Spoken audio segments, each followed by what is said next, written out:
Bonjour. En ce jeudi de la 4e semaine de Pâques, nous allons méditer ensemble l'Évangile selon Saint Jean, du chapitre 12, du verset 44 à 50. C'est Jésus, le roi des rois, c'est Jésus, le bon pasteur. Alléluia,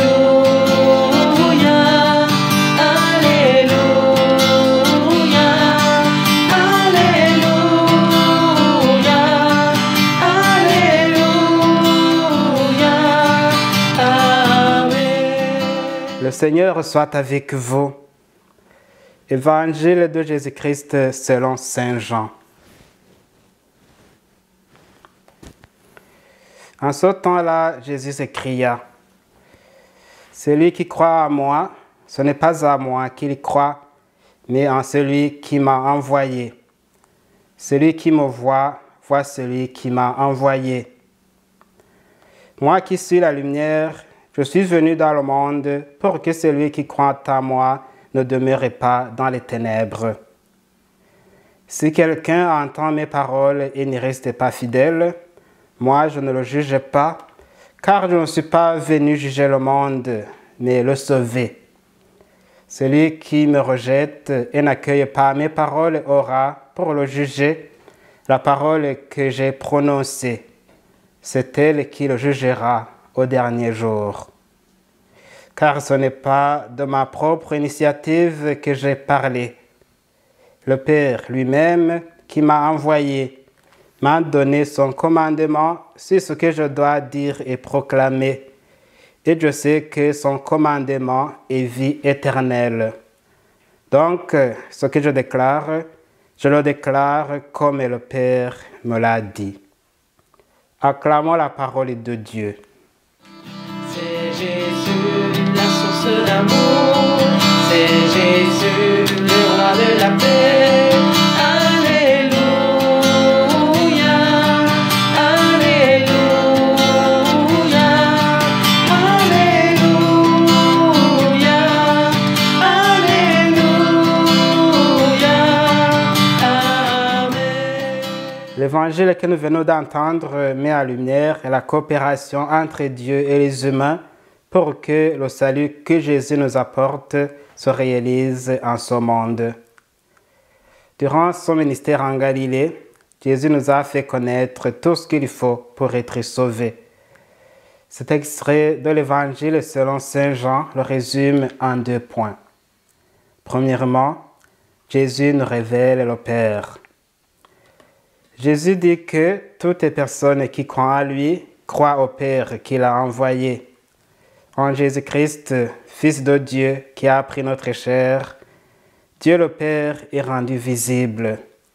Jésus déclare clairement, « Celui qui me voit, voit celui qui m'a envoyé. » Les paroles, les gestes et les actions de Jésus révèlent les œuvres de Dieu, car Jésus-Christ et son Père agissent en pleine communion, étant donné que le Père et le Fils sont intimement unis. Deuxièmement, Jésus éclaire le monde. Il nous dit, « Moi je suis la lumière. Je suis venu dans le monde pour que celui qui croit à moi ne demeure pas dans les ténèbres. » Jésus met en lumière le mystère de Dieu. Il nous montre tout ce qu'il faut pour être sauvé et avoir la vie éternelle. Il nous éclaire par sa parole qui est notre lumière sur les routes de la vie. Jésus précise qu'il proclame ce que le Père lui a commandé de dire et de proclamer. Ces paroles sont vraiment les paroles de Dieu. C'est donc important de connaître les paroles de Jésus, de les lire, de les garder dans notre cœur et surtout de les mettre en pratique, car elles sont source de vie bienheureuse. Heureux plutôt ceux qui écoutent la parole de Dieu et qui la gardent, nous dit-il.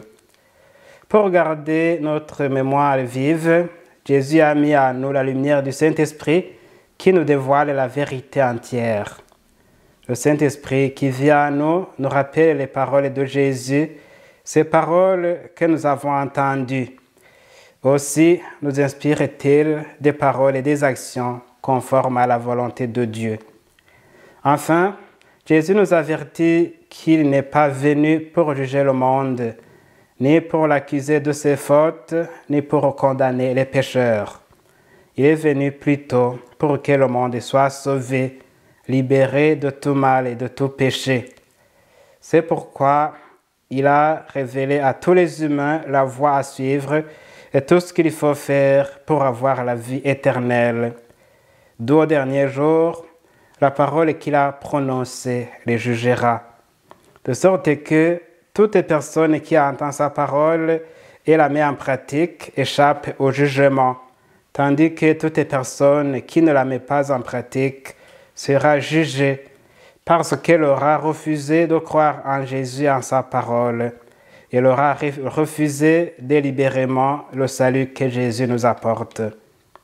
Saint Augustin nous instruit à travers cette parole pleine de sagesse. Dieu nous a créés sans nous, mais il ne veut pas nous sauver sans nous.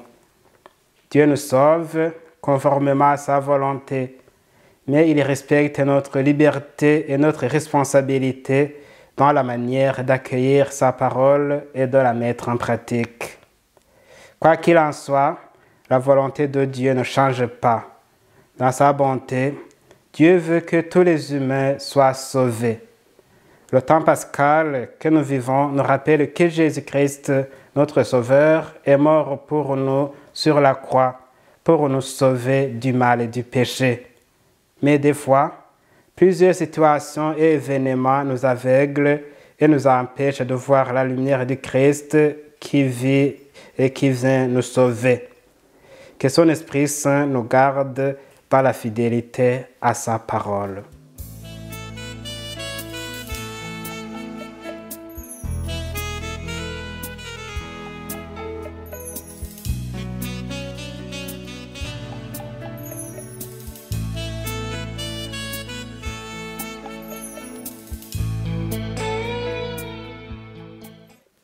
Le Seigneur soit avec vous.